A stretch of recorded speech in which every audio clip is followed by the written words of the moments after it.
Good morning, everyone. Shavua Tov, and welcome to our Sunday morning Parsha class, the Parsha of Shlach. We've missed last week. A lot has happened in the past week, both in the storyline of the Parsha, in the book of Numbers, the book of Bamidbar. We missed last week Parsha Bahaloischa, and also, of course, in the world. So much has happened over the last few days. We're thinking about what's going on in Israel today, over the weekend. Of course, what's going on in Iran. And may our Torah study this morning be as an extra helmet, an extra layer of protection for our brethren in Israel. May God protect them as He always does. But our learning today should be in that merit. The Parsha of Shlach, the fourth Parsha of Bamidbar, of the book of Bamidbar, it's always a parsha, a story that always grabbed my fascination. The story of the spies, the story of the Miraglim, espionage, spying out the land. What exactly occurred? What was their motives? Why did it happen? How it turns everything upside down. That's the story of the spies, and so we'll discuss the story of the spies, and we'll also try to connect it what's going on in Israel today with a powerful lesson. So, what's the story? What's the storyline over here? So, just to kind of catch up a little bit from last week, we're talking about the Jewish people that started the second round. We're the second year of the Jewish people in the desert. Started in the Hebrew month of Nisan. What is that? April. Jewish people leave Egypt. A full year later, they erect the Mishkan, Rosh Chodesh Nisan, 15 days, 2 weeks before the first anniversary of Pesach, right? And then we have, in last week's Parsha, is when they celebrate for the first time Passover. You have those who were impure, ritually impure, and they have the second chance, right? A month later, the 14th of Iyar, they have a chance. We have the counting of the Jewish people on the first day of the second month, which is the beginning of the book of Numbers. And then we have in last week's Parsha on the 20th day of Iyar, 10 days shy of the first anniversary, a full year of coming to Mount Sinai. The Jewish people were at Mount Sinai for almost a year. They travel for the very first time. And where are they traveling to? They're traveling to the southern tip of Israel. Why are they traveling? They're traveling to enter into the land of Israel. That was why they left Egypt, right? They left Egypt. A small stop at Sinai to receive the Torah. We had the incident of the golden calf. So we have now Moses on the mountain for 120 days. We got to build this tabernacle. Now that we're done, we have the Mishkan. We're moving on. We're moving on with the plan. Plan A was going into Israel. And make a few stops on the way. We have the story of Miriam, but eventually we make it to the what we call Midbar Paran or Kadesh Barnea. It's the southern tip of Israel. We are ready to go into Israel, and that's where this parsha opens. You could think, with all that happened with the Jewish people in Israel during their just short few months of the desert and the time that they had in Egypt, they know what God is capable of. They know the miracles that God is able to do. God has promised them the land, already starting with Abraham. Abraham, God tells him, your children will inherit the land, and then Isaac, and then Jacob, and the Jewish people know this for hundreds of years. And we're about to go into Israel with Moshe. Very proud, very, very excited. What happens? There's a request. There's a request. The request is, before we go in, let's send spies. We can't just go in. We didn't know what we're up against. We didn't know who we're fighting. We didn't know the nature of the land. We didn't know what type of people they are. We can't just go and fight. That's a pretty odd request. And what does Moshe say? Moshe says, okay, let me ask God. And what does God say? What's God's response? I want to read inside. Page 940, 941, first chapter 13 of Bamidbar, the first verses of the Parsha of Shlach. Vayidaber Hashem el Moshe leimer. God spoke to Moshe saying, Shlach lecha anoshim. Send out men for yourself. V'yasuru es eretz Canaan, and they will explore the land of Canaan. Asher ani noiseh libnei Yisrael, the land which I am giving to the children of Israel.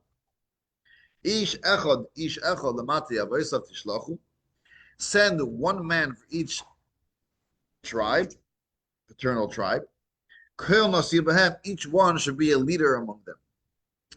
But look at the first few words. What does it say? God says, send out men for yourself. Shlach lecha. And Rashi adds one word. Ledaitcha. Which means it is up to you. It's for yourself. If you want. If you want to send spies, you have my permission. Permission granted. I'm not telling you. It's not needed. It's unnecessary. But if you want, you got my permission. Which was already a red flag, right? God doesn't say, "Ooh, what a great idea." You don't trust me, right? Well, Moshe perhaps thought that, if you go to a car dealership, and you want, not a good analogy. You go to a car dealership and you want to buy a car, right? And you say, well, I want to test drive it. And the guy says, if you really want, maybe, I don't know, we'll see that, right? So right then and there, what do you say? I'm really going to test drive it. If not, I don't know if I trust this guy, right? But if the guy says, "Oh, no problem, here's the keys, take it as long as you want." So what do you say sometimes? I'm not going to bother. I trust you, right? If you're so confident, that itself makes the sale, right? We know that in the sale, right? The more confident you are, try it out, no problem. I'm confident that you'll like it. So Moshe thought that they're coming with their other, maybe they're skeptical about their capabilities. Are they able to conquer the land? And Moshe says, no problem, send spies. He thought that maybe that itself would say would make them change their mind and say, I'm sure we'll be fine. But what happens is they send spies. Moshe chooses these spies. How many? 12. It was one per tribe. The tribe of Levi did not send, so we know that Joseph was split into two. His two children, Ephraim and Manasseh. That was one of the blessings that Jacob gave, that the tribe of Joseph will be split into two. And so we have 12 tribes. Each tribe, a leader from the tribe was chosen, and they were the 12 spies that were sent into Israel. And they go for 40 days. They go in from the south, and they go all the way from the south to the north. They spend 40 days in Israel. They see amazing things. Moshe guides them beforehand to look out for the various things that you should look out for. Look out for how strong they are. And one of the things was also bringing back some of the fruit. And they go, 10 of them bring back some of the fruit, very large fruit. And as we know the story, they come back with a negative report. It's a negative report. And they say, we saw this, and we saw the mighty giants, and we saw that. And their conclusion is, it's not possible. In other words, it's not only that they came back with a negative report, which is, maybe you could say this is what they were meant to do. Let's be honest, right? Say what you saw. But they also come with an opinion. And their opinion was not possible. Right? And the Jewish people start crying and they don't want to go in.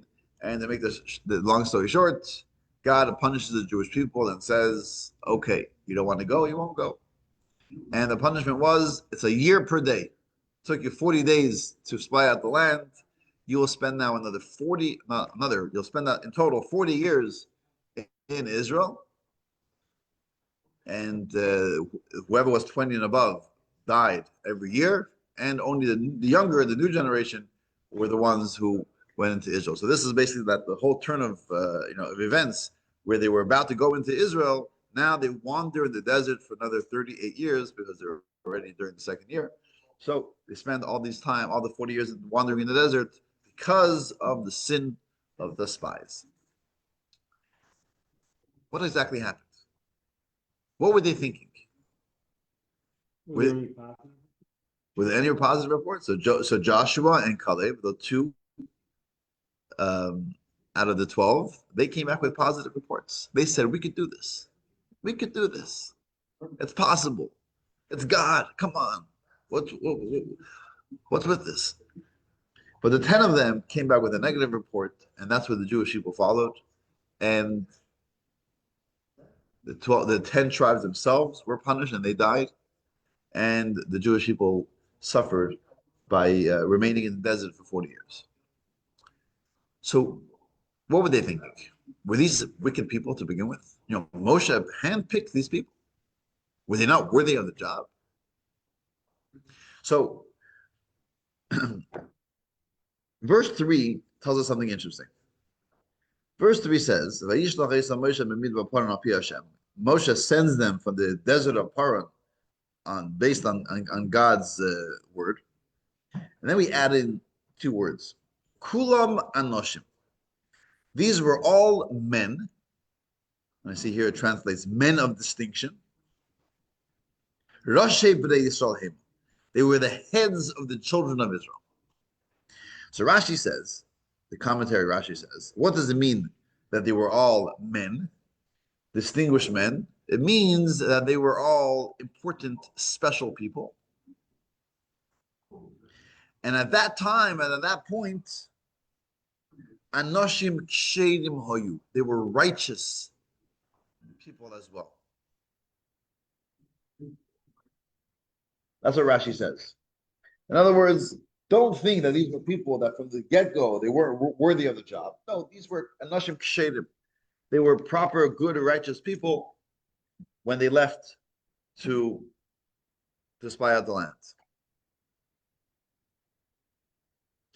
You always got to be connected to the source all along. So your laptop included, so I'm low on battery. Give me 1 second.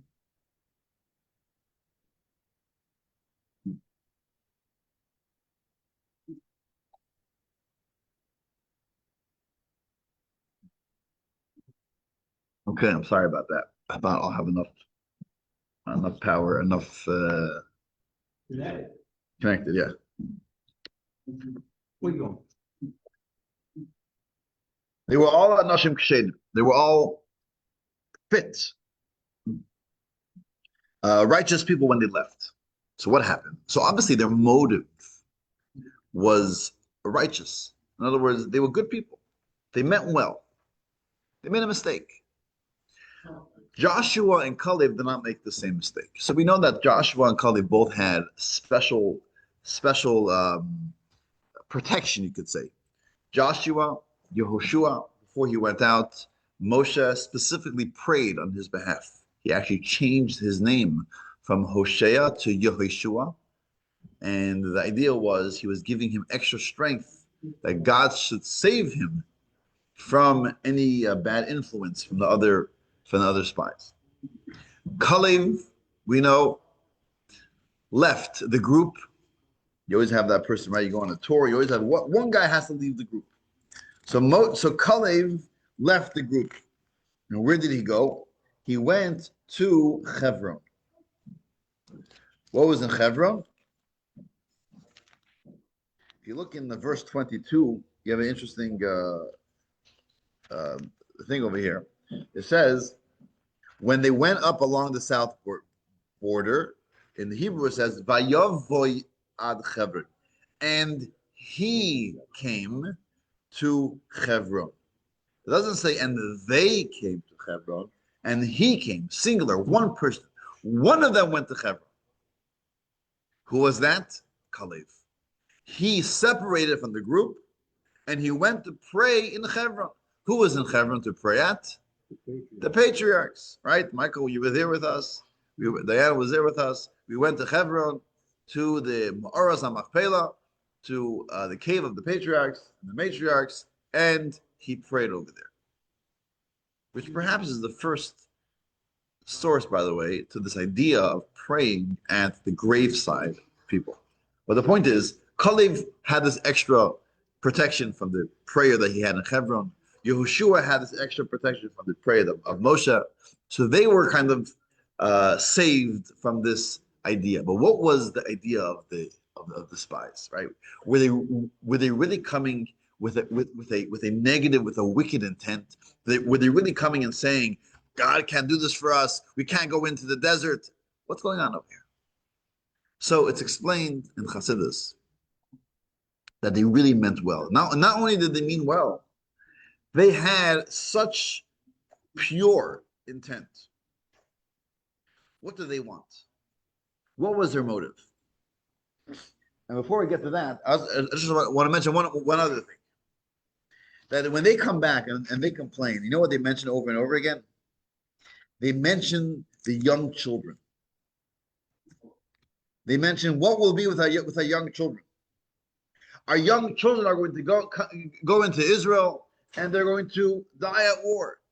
The young children, what's going to be with them? And when God responds, he also emphasizes, and the young children that you mentioned, they will go into Israel. There's this talk about the young children. What's this emphasis of the young children? So Chassidus explains that what do the spies want? What do they want? They loved the atmosphere. They loved the life they had in the desert. What do they love in the desert? They love the hikes. They love the mana. What do they love? They love the mana. They love the fact that they had the solitude to study Torah. They had everything they need physically, which allowed them, what Dina is saying, the time to study Torah. Right. Imagine that. Like my teachers used to tell me when I was in yeshiva, and they used to say, "Oh, I wish I was in yeshiva. I could just sit and study all day long. Now I have to go to work. I have a family. I have this, all responsibilities." And they used to tell us, "Why are you wasting time in the yeshiva? You know, I wish I could go back to those days where I could just, almost be like careless and just study Torah all day." That is exactly what they wanted. Careless in that age where you don't have any other responsibilities. In other words, there's nothing else on your mind other than studying. And what does it mean study? It's not just studying for the sake of studying. It's your relationship with God. All day long, you don't have to deal with anything of the mundane, we'll call it. Anything outside of the world of spirituality, the world of godliness.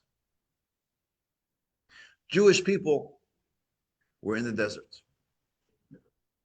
And what do they have? Like we mentioned, they have the manna from heaven, the clothes they had taken care of. They had no worries. All they were able to do is spend time in the tent of Torah, spend time with Moshe. You're just in this amazing insular atmosphere. There's no outside world. You're like in this bubble. There is no wars. There is no, business. There's no outside influence. It's just the Jewish people with God, with Moses. It's like heaven on earth. And you know what? They loved it. They loved every moment of it. And that's all they wanted for themselves. Let's spend more time in the desert. It's like, sometimes students have this, not necessarily for like spiritual reasons. It's the last day of your graduation. And you got really close to your friends. And you know that now you're all going separate ways. And you may see each other, you may not, but that friendship, that bond that you had, just spending time together day in, day out, is coming to an end. I remember the last day when I was in the yeshiva in Toronto. I spent 5 years in the yeshiva there. And they had some good years, some not such good years, but at the end, the last 6 months, I really, really enjoyed. I was really involved in my studies.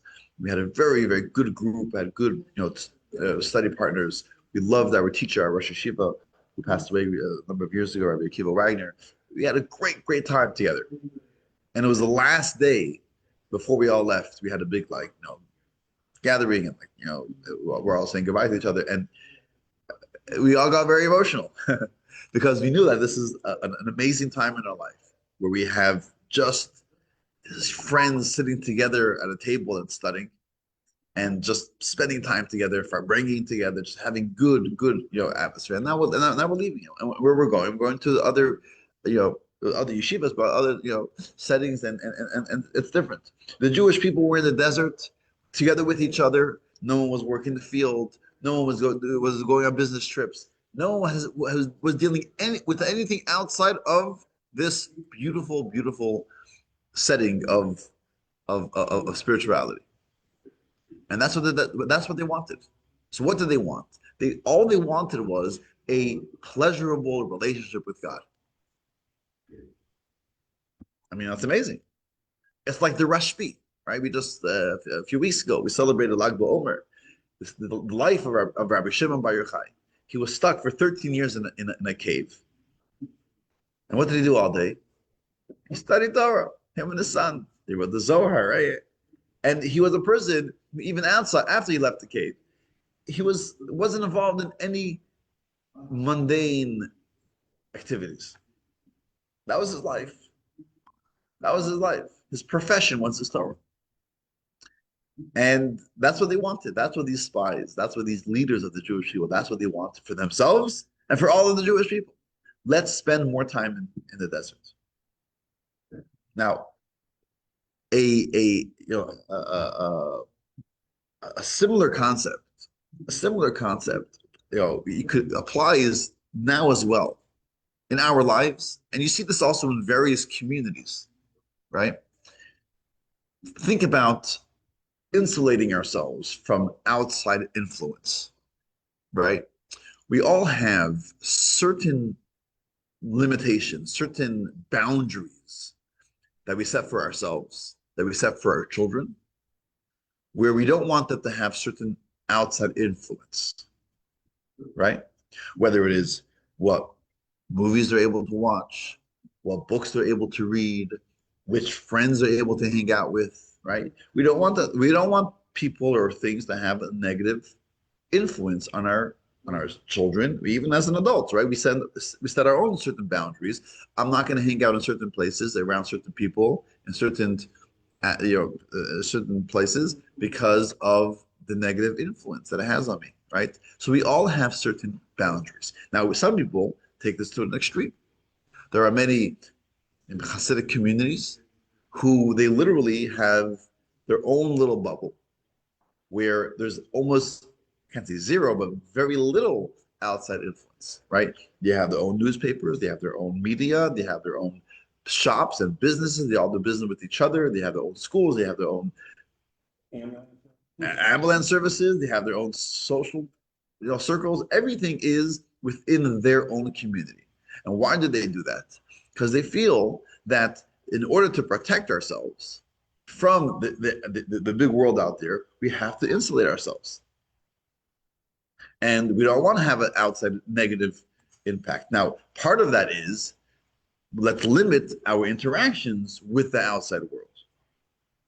So we limit what we're able to do and able to see and able to taste from the outside world. Maybe that even means the limit of internet use, right? And things like that, because we don't want to have the possibility of an outside influence.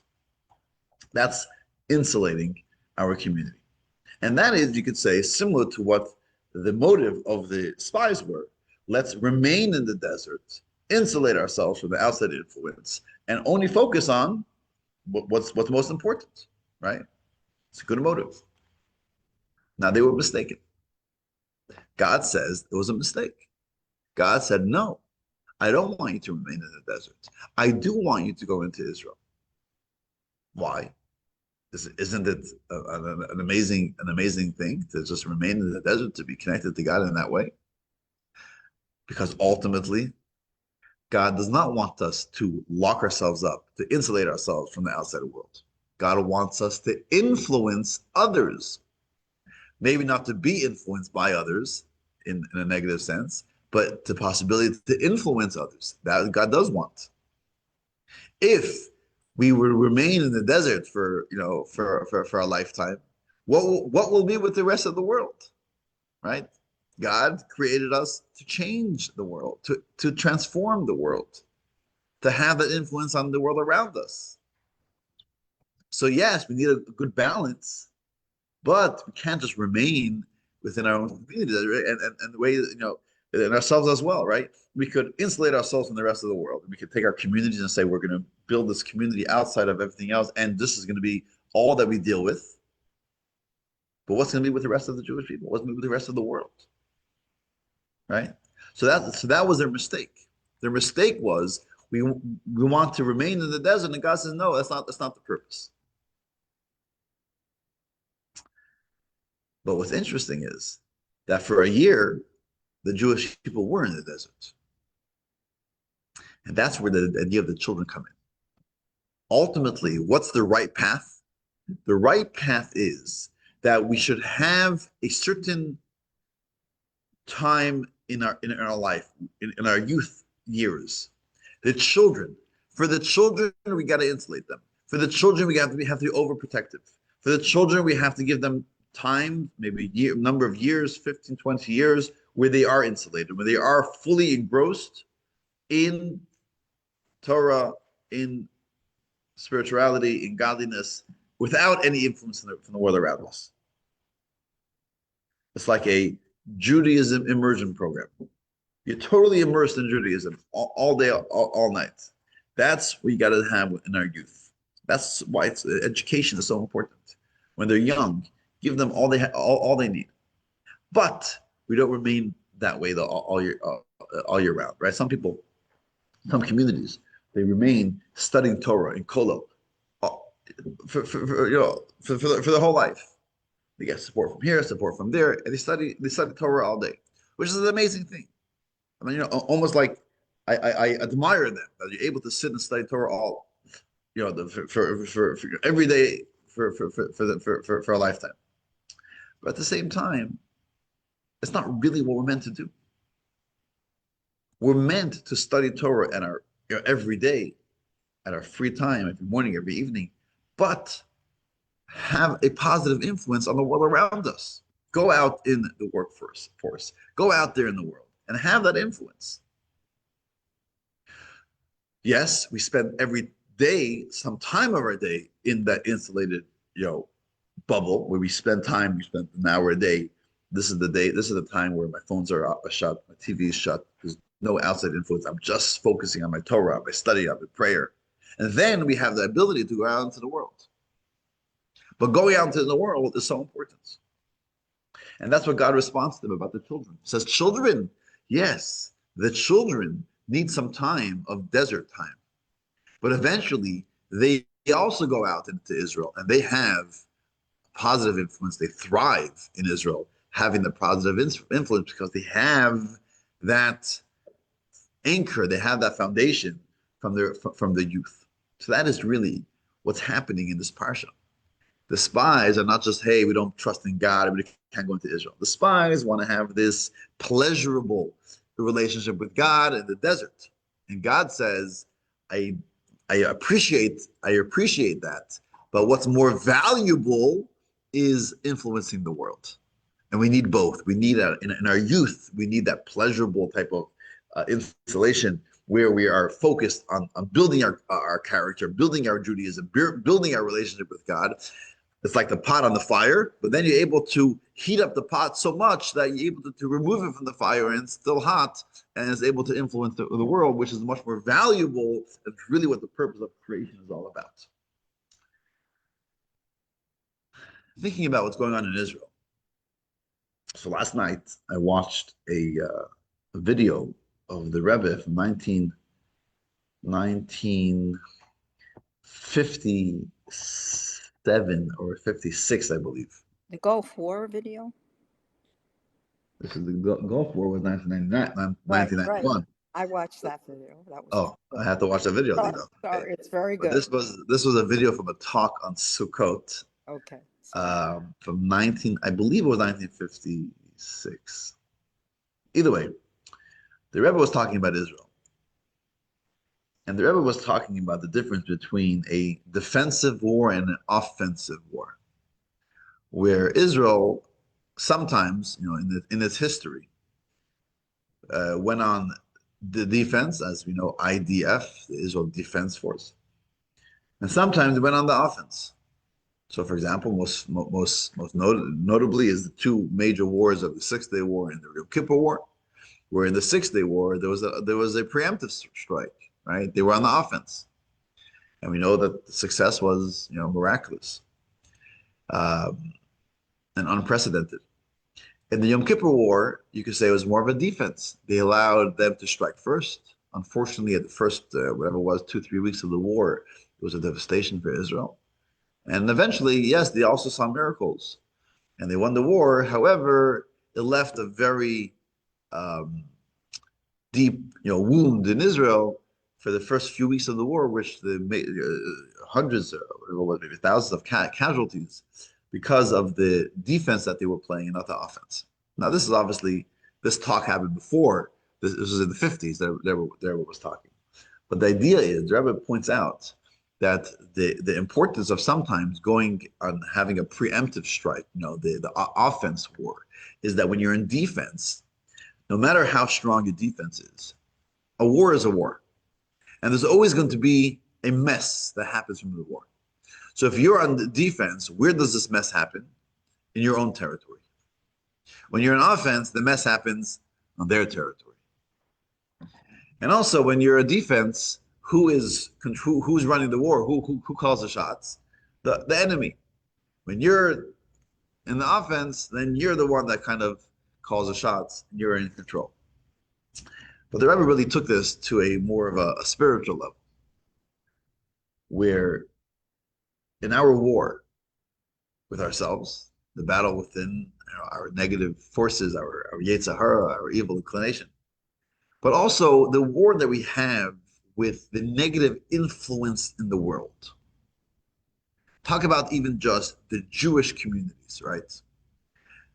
The Rebbe was talking then, this was shortly after the Rebbe came to the shores of America, right? 16, 17 years after he got here. And he sees the spiritual devastation that was happening here in America. What do I mean by that? Today, thank God, Judaism is thriving in America, you could say. Right? There are hundreds of thousands of Jewish, religious, observant Jews in America. Yes, there's lots of problems as well. But compared to what was happening in the 1930s, 1920s, 1940s, 1950s, where Jews were coming from, the old shtetl, coming from Europe, coming from places where Judaism was so important and central to their life, to their culture, to everything. And they're coming here and they were kind of leaving it all behind. The ideal was Judaism was old school, was old fashioned. It's not for the modern America. In America, we got to fit in. We got to change our names. We got to change our mode of dress. We got to change our language. We just got to change everything. Jewish schools is not for our children. Maybe on Sundays, maybe on Wednesdays, but we got to assimilate to the American culture.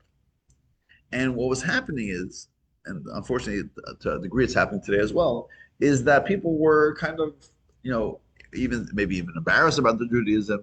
Judaism is not important to me. And when the Rebbe came here, he saw that. And he says, we have to influence. We have to go out there and speak to people about the importance of their Judaism. About Judaism is not it's not a yoke, it's not a burden. There's a fun side to Judaism, there's a meaningful side to Judaism, there's exciting, let's be passionate about our Judaism, to bring out that spark, that neshama that we have within us. And he used this example of the two forms of war in our mode of protecting Judaism here in America or around the world. He says you can go on the defense. Some people, and maybe this is like the go-to method was go on defense. You come into America, you come into even Israel at the time, which was very secular, and you want to be protected from the outside negative influences. So what do you got to do? You got to build strong walls around your communities. You got to insulate your communities and say, this won't come into our communities. And the moment that something does come in, you fight it tooth and nail. You come out against it. We can't have this, right?